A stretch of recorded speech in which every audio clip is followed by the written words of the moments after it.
자, 오늘 본격적인 해설에 들어가기 전에 아주 흥미로운 약간은 모순적인 이야기부터 하나 해볼까 합니다. 눈이 핑핑 돌 정도로 세상이 빠르게 변하는 이 21세기 AI 시대잖아요. 그런데 우리가 이 100세 시대를 살아남기 위한 생존 전력이 놀랍게도 500년 전 르네상스 시대 거장의 머릿속에 들어있다면 믿으시겠습니까? 기계가 모든 걸 대신해주는 이 최첨단 사회와 아주 오래전 인물인 레오나르도 다빈치, 도대체 이 둘 사이에 어떤 끈끈한 연결고리가 있는 건지 지금부터 저와 함께 하나하나 짚어보시죠. 여기서 여러분한테 직접 한번 묻고 싶어요. 모든 게 자동화되는 이 AI 시대에 우리에게 진짜 제일 필요한 무기가 과연 뭘까요? 오늘 다룰 원문 자료는 이 질문에 대해 아주 강력하면서도 우리의 상식을 톡 깨는 주장을 던지고 있습니다. 정답은요, 놀랍게도 더 뛰어나고 획기적인 최신 기술이 아닙니다. 오히려 가장 기본적이고 근본적인 행위, 바로 생각하는 것 그 자체로 돌아가야 한다는 거예요. 기계가 우리 대신 데이터를 쫙 학습하고 미래를 예측해버리는 시대인데 진짜 아이러니하게도 오직 인간만이 할 수 있는 본질적인 사유의 힘이 그 어느 때보다도 절실해졌다는 거죠. 사페레 베데레. 이 이탈리아어는 직역하면 보는 법을 알라는 뜻인데요. 우리가 매일매일 하루 종일 스마트폰 화면만 들여다보느라 정작 진짜 세상이 어떻게 돌아가는지 제대로 보는 시력을 잃어버렸잖아요. 이 개념은 바로 그 현대인들의 스마트폰 맹목증을 확 고쳐버리라고 아주 강하게 도발하고 있습니다.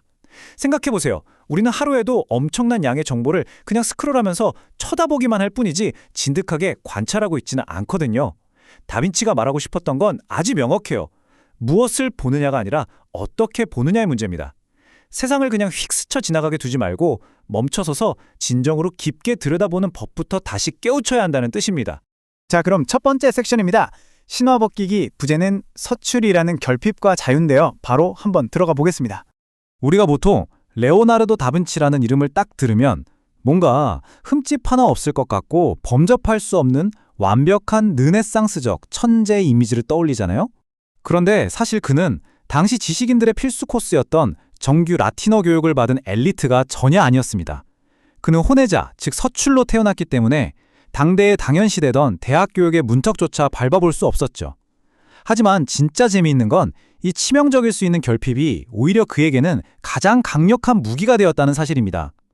구시대에 아주 고루하고 낡은 교리나 학문적인 고정관념에 얽매일 필요가 없었거든요.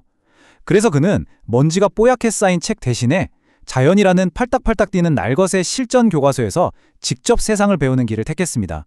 완전 전화위복 아닙니까? 그렇게 자연에서 배운 것들을 다빈치는 무서운 집착으로 기록하기 시작했습니다.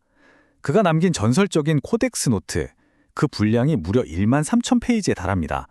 이거 진짜 엄청난 양이거든요. 그런데 더 흥미로운 건 이 방대한 노트의 내용이에요. 시대를 훌쩍 앞서간 해부도나 비행장치 설계도 같은 거창하고 멋진 것들만 꽉꽉 채워져 있을 것 같죠? 아닙니다. 누군가한테 빌려준 돈의 액수, 혼자 하던 철학적인 뻘 생각들, 심지어 치즈나 와인 가격을 적어놓은 그날그날의 평범한 장보기 목록까지 아주 뒤죽박죽 섞여 있습니다. 그 위대한 모나리자를 그린 거장이 꼼꼼하게 치즈 가격을 메모해둔 모습 상상해 나가세요? 그러니까 다빈치에게 기록이라는 건 단순히 기억을 까먹지 않으려고 보존하는 수단이 아니라 자신의 생각이 뻗어나가는 어마어마한 놀이터이자 영토 그 자체였던 겁니다. 흔히들 천재성은 미술관에 떡하니 걸려있는 아주 매끄럽게 포장되고 박제된 명화에서 툭 튀어나오는 거라고 착각하기 쉬운데요. 절대 그렇지 않습니다. 천재성은 매일매일 세상을 관찰하고 그걸 두서없이 어지럽게 기록하는 아주 거칠고 다듬어지지 않은 스케치 같은 과정 속에서 비로소 탄생합니다. 선을 그었다가 벅벅 지우고 그 위에 다시 덧그리는 그 지저분하고 치열한 고민의 흔적들. 바로 그것이야말로 천재가 자기 생각을 구체화해 나가는 진짜 날것의 모습이라는 사실을 꼭 기억하셔야 합니다. 자, 다빈치가 어떤 사람이었는지 대충 감이 오셨다면 두 번째 섹션, 천재성의 메커니즘으로 넘어가 보겠습니다. 도대체 그는 머릿속으로 어떤 식으로 사고를 전개했는지 구체적으로 파헤쳐보죠. 그의 창의성을 말도 안 되게 폭발시켜준 지적 엔진은 크게 세 가지로 작동했습니다. 그 첫 번째는 바로 큐리어시타, 그러니까 마치 어린아이와도 같은 끊임없는 경이로움과 호기심입니다. 그는 나이가 지긋한 어른이 되었어도 왜 하늘은 파란색이지? 딱따구리 혀는 도대체 구조가 어떻게 생겨먹은 걸까? 같은 남들이 보면 좀 엉뚱해 보이는 기발한 질문들을 멈추지 않았어요.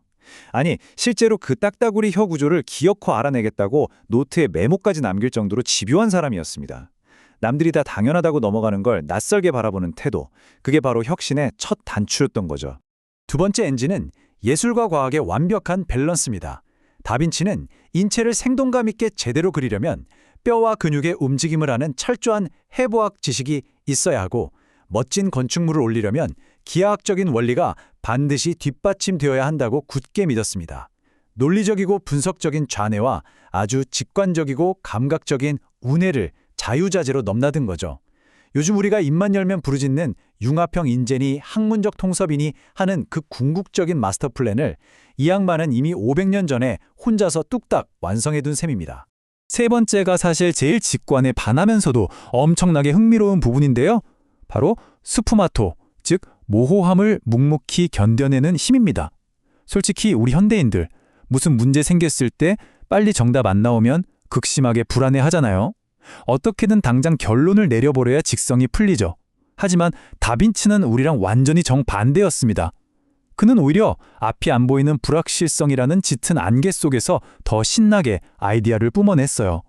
섣불리 뻔한 결론을 내리지 않고 사물의 경계가 희미해지는 그 미지의 지점을 끈기 있게 기꺼이 즐기며 견뎌낸 거죠. 역사상 가장 위대하고 창의적인 아이디어는 바로 그 모호한 경계선에서 피어난다는 걸 직접 증명해 보인 겁니다. 좋습니다. 이제 세 번째 섹션, 현대적 적용입니다. 이 엄청난 500년 전의 이탈리아 르네상스 습관들을 당장 오늘을 사는 우리의 현실적인 일상에 어떻게 찰떡같이 써먹을 수 있을지 구체적인 루틴으로 번역해보죠. 이 네 가지 매트릭스를 보면 감이 확 오실 겁니다. 먼저 매일 스크린만 보느라 눈알이 빠질 것 같은 디지털 피로에서 벗어나기 위해서 거칠거칠한 나무 껍질을 직접 만져보고 짹짹거리는 새소리에도 귀를 기울여보는 센사치오네, 즉 감각 깨우기가 필요합니다. 그리고 디모스트라치오네, 실패해서 배우는 것도 엄청 중요하죠. 남들이 맞다고 하는 걸 그냥 맹목적으로 따라가기보다는 수없이 많은 비행기 모형을 박살내면서 원리를 깨우쳤던 다빈치처럼 나만의 뼈아픈 실패 데이터를 제일 신뢰해야 합니다.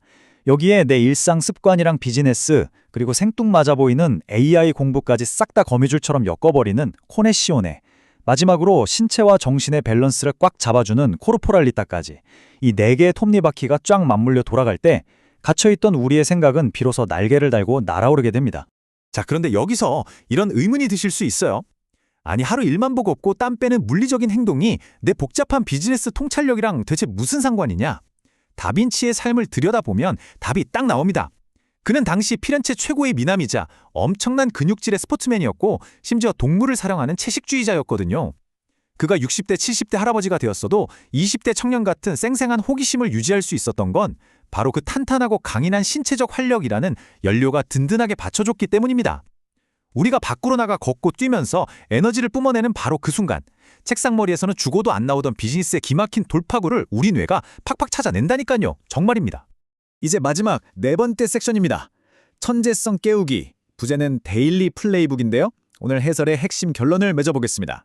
여기서 제일 중요한 포인트, 다빈치의 천재성이라는 건 선택받은 소수한테만 주어지는 절대 닿을 수 없는 마법 같은 초능력이 아닙니다. 그건 삶을 대하는 하나의 태도이자 훈련의 결과물에 가깝습니다. 우리가 다빈치처럼 당장 하늘을 나는 헬리콥터 도면을 그릴 필요는 없잖아요. 그냥 이 세 가지 아날로그적인 작은 미세 습관들만 매일매일 꾸준히 해보세요. 오늘 하루 진짜 사소한 거라도 좋으니 단 하나라도 새로운 질문을 던져보는 겁니다. 그리고 눈앞에 보이는 현상 이면에 도대체 어떤 숨겨진 원리가 있을까 궁금해해 보고요.